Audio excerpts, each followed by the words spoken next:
छात्र सेवा काल या आपल्या EPC6 या विषयाचा दुसऱ्या युनिटमधला शेवटचा घटक आज आपण पाहणार आहोत आणि त्या घटकाचं नाव आहे मुख्याध्यापकाच्या भूमिका आणि जबाबदाऱ्या. म्हणजे मुख्याध्यापकाच्या भूमिका कोणकोणत्या असतात शाळेतील आणि जबाबदाऱ्या कोणकोणत्या असतात. मुख्याध्यापक हा शालेय प्रशासनातील अत्यंत महत्त्वपूर्ण असा घटक आहे.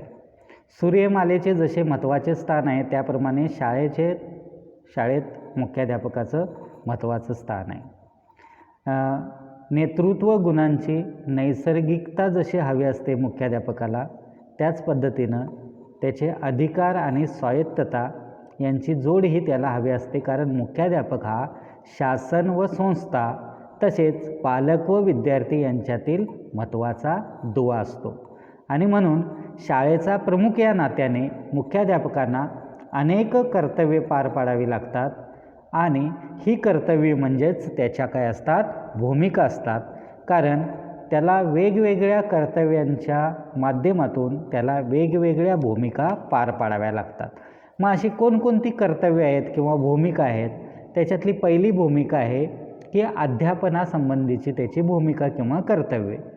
आठवड्यातून 4 ते 6 तास प्रत्यक्ष अध्यापनाचं कार्य त्याला करावं लागतं मुख्याध्यापकाला आणि नवनवीन अध्यापन पद्धती, तंत्रे, नवनवीन संकल्पना, विचारप्रवाह यांची माहिती अद्ययावत त्याला ठेवावी लागते.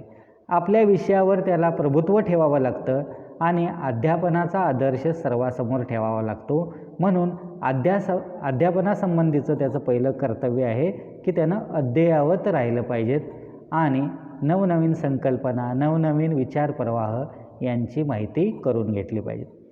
दुसरी त्याची भूमिका किंवा कर्तव्य आहे शाळेच्या व्यवस्थापन आणि संबंधी त्याची भूमिका असते. शाळेचं व्यवस्थापन आणि प्रशासन मंडळ यांच्यातला दुवा म्हणून त्याला काम करावं लागतं. सर्व व्यवहारांची माहिती व्यवस्थापन मंडळाला द्यावी लागते. शासकीय आदेश येतात वेळोवेळी, त्याची माहिती व्यवस्थापन मंडळाला द्यावी लागते. ध्येयधोरणाप्रमाणे जी संस्था असेल तिची ध्येयधोरणं असतात, त्याच्या ध्येयधोरणाप्रमाणे कार्यक्रमाची अंमलबजावणी करून शाळेची प्रगती त्याला करावी लागते. शाळेच्या गुणवान जे विद्यार्थी आहेत, शिक्षक आहेत, त्यांना प्रोत्साहन द्यावं लागतं आणि विविध शैक्षणिक उपक्रम, सहशालेय नवनवीन उपक्रम शाळेत राबवावे लागतात आणि संस्थेची प्रतिमा आदर्श कशी राहील, आपली शाळा कशी नावारूपास येईल या पद्धतीनं त्याला शाळेच्या व्यवस्थापन आणि प्रशासनासंबंधित भूमिका पार पाडावी लागते. तिसरी त्याची भूमिका आहे प्रशासनासंबंधीची भूमिका असते.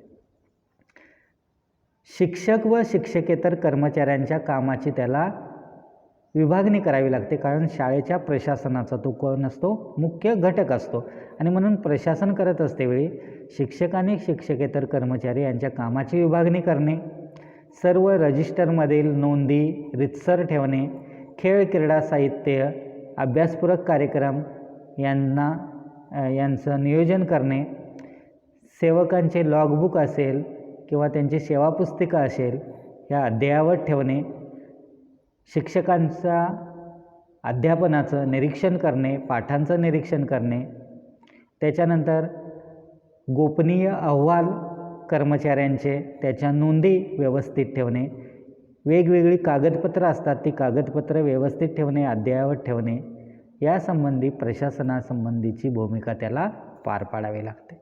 त्याच्यानंतर पुढची भूमिका आहे त्याची नियोजनासंबंधीची भूमिका किंवा कर्तव्य. वर्षभरात कार्यक्रमाची निश्चिती करणे, वर्षभर शाळेचा कार्यक्रम कसा असेल, कामकाज कसं चालेल याचं नियोजन करावं लागतं. वार्षिक नियोजन करावं लागतं अध्यापनाचं. अभ्यासक्रम कसा पूर्ण करावा लागतो याचंसुद्धा नियोजन असतं. कामाचं योग्य दैनंदिन कामाचं नियोजन, महिन्याच्या कामाचं नियोजन, आठवड्यांच्या कामाचं नियोजन, तासिकांच्या दररोजीच्या कामाचं नियोजन अशा पद्धतीनं प्रशासन आणि शाळेतील कामकाज यासंबंधीची नियोजनाची भूमिकासुद्धा त्याला पार पाडावी लागते. पुढची त्याची भूमिका आहे पर्यवेक्षणासंबंधीची भूमिका. शाळेचा दर्जा उत्तम राखण्यासाठी शिक्षकांच्या अध्यापन कार्याचे पर्यवेक्षण करणे हे सुद्धा महत्त्वाचं त्याचं कर्तव्य. म्हणजे दर्जा चांगला राहावा यासाठी शिक्षक कसे शिकवतात, काही अडचणी असतील तर त्या जाणून घेणे, त्यांना मार्गदर्शन करणे हे काम त्याला करावं लागतं. ही भूमिका त्याला पार पाडावी लागते. अध्यापनाचे निरीक्षण करण्यासाठी संबंधित वर्गावर जाऊन त्यांचं मूल्यमापन शिक्षकांचं करावं लागतं. त्याच्यानंतर वर्गपाठ, गृहपाठ, वह्या असतील विद्यार्थ्यांच्या त्या योग्य रीतीनं तपासलेत काही नाही, त्याच्यावर शेरे व्यवस्थित दिले काही नाहीत याचंसुद्धा पर्यवेक्षण करावं लागतं. परीक्षेच्या कामकाजाचंसुद्धा पर्यवेक्षण करावं लागतं. शाळेत असणाऱ्या सर्व मानवी घटकाचे कार्यालयीन कामकाजाचे पर्यवेक्षण त्याला करावे लागतं.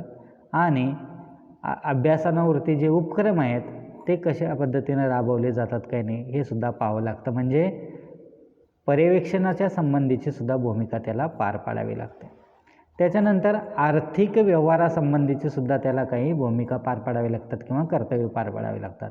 त्याच्यामध्ये गरीब होतकरू विद्यार्थ्यांची फी माफ करणे, शिक्षण अधिकाऱ्यांकडे अशी यादी करून पाठवणे, शिष्यवृत्ती विद्यार्थ्यांना मिळवली जाते त्याचं योग्य वाटप होते काही नाही योग्य वाटप करणे, शिक्षक सेवक यांचे पगार वाढ करणे, वेळेवर पगार करणे, दररोजीच्या नोंदी व्यवस्थित होतात काही नाही पाहणे, ऑडिट करून घेणे, या पद्धतीने आर्थिक व्यवहारासंबंधीची सुद्धा त्याला भूमिका पार पाडावी लागते. त्याच्यानंतर शासनासंबंधीची सुद्धा काही कर्तव्य असतात.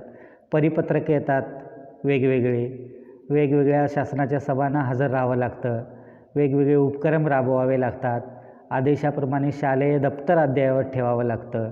म्हणजे या सगळ्या गोष्टी शासनासंबंधीची सुद्धा भूमिका त्याला पार पाडावी लागते.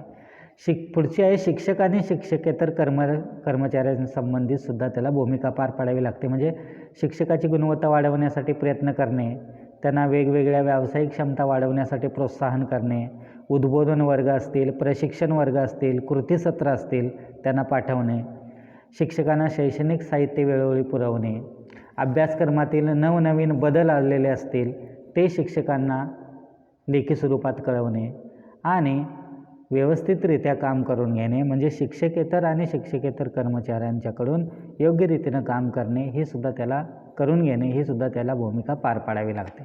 त्याच्यानंतर विद्यार्थ्यांच्या संबंधीसुद्धा त्याला त्यांच्या काही भूमिका असतात.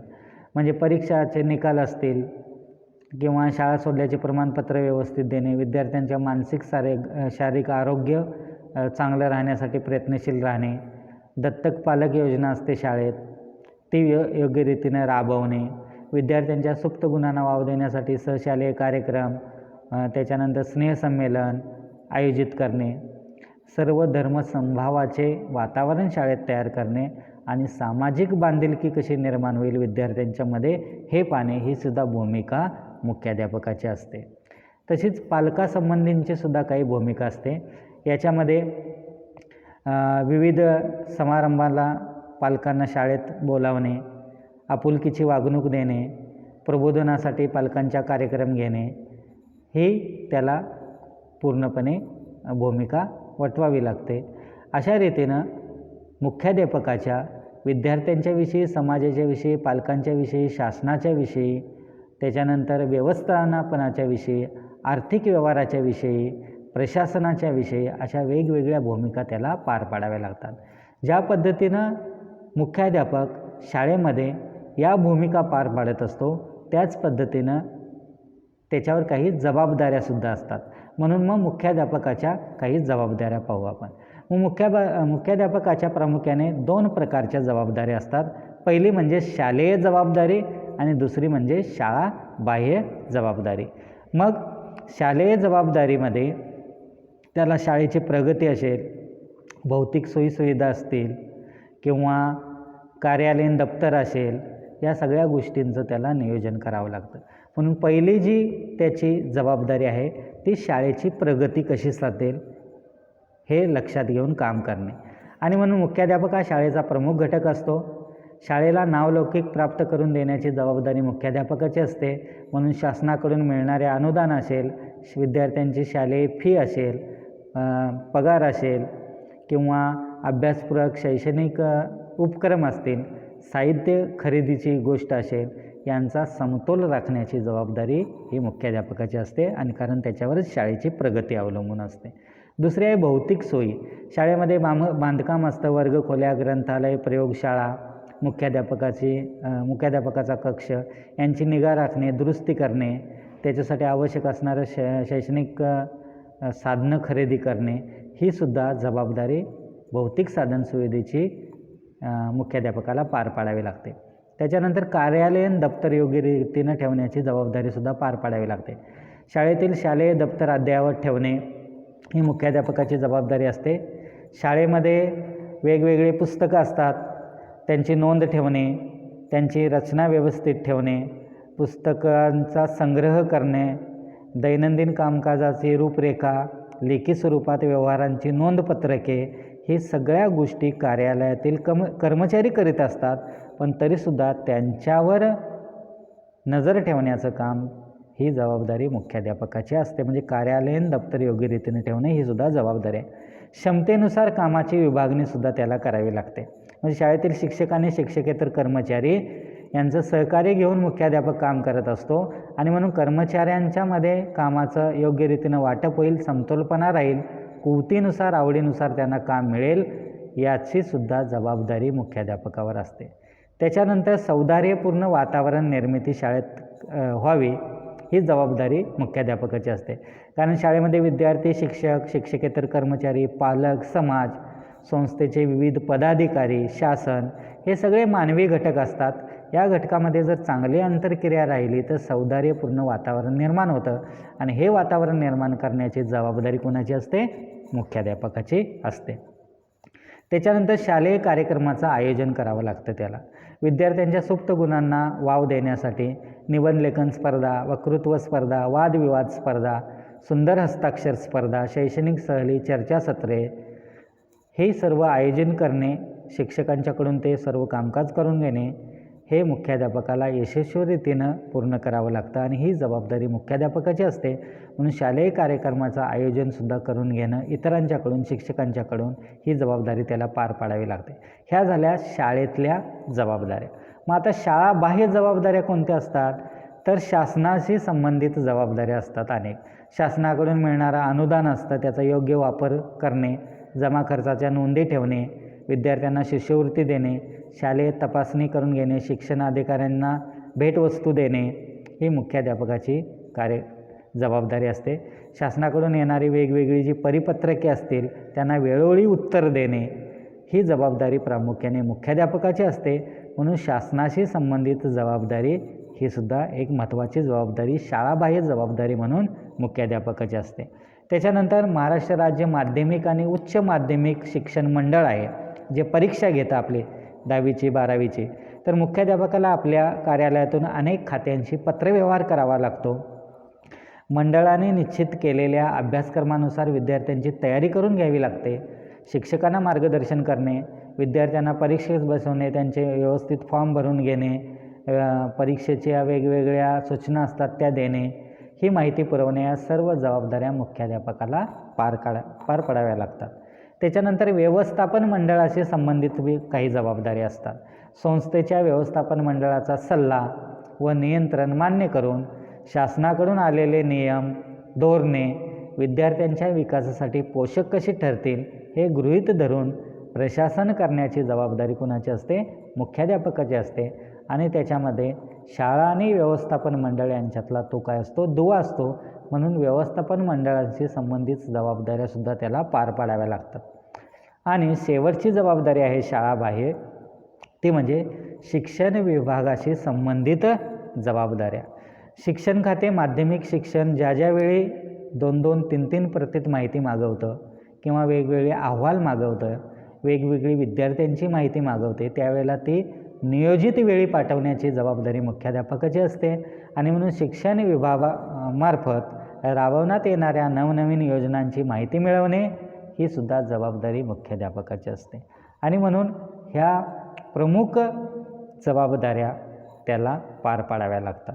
म्हणजे मुख्याध्यापकाच्या भूमिका आणि जबाबदाऱ्या पार पाडत असतेवेळी त्याला वेगवेगळ्या भूमिकेतून जावं लागतं. आणि म्हणून मुख्याध्यापकाच्या ज्या काही भूमिका आहेत त्या म्हणजे शालेय व्यवस्थापन आणि प्रशासनासंबंधीची भूमिका असते, नियोजनासंबंधीची भूमिका असते, पर्यवेक्षणाचा संबंधित त्याची भूमिका असते, शासनासंबंधीची भूमिका असते, आर्थिक व्यवहारासंबंधीची त्याची भूमिका असते, शिक्षक आणि शिक्षकेतर कर्मचाऱ्यांच्या संबंधीची सुद्धा त्याची भूमिका असते. आणि ज्या पद्धतीनं शासनाच्या जबाबदाऱ्या असतात त्या जबाबदाऱ्या त्याला पूर्ण पाडाव्या लागतात, त्या म्हणजे शाळा बाह्य जबाबदाऱ्या आणि शाळेतील जबाबदाऱ्या. तर अशा पद्धतीनं मुख्याध्यापक हा शाळेचा मुख्य प्रशासनातला घटक असल्यामुळे त्याला या वेगवेगळ्या भूमिका आणि जबाबदाऱ्या पार पाडाव्या लागतात. इथं आपलं दुसरं युनिट संपलेलं आहे.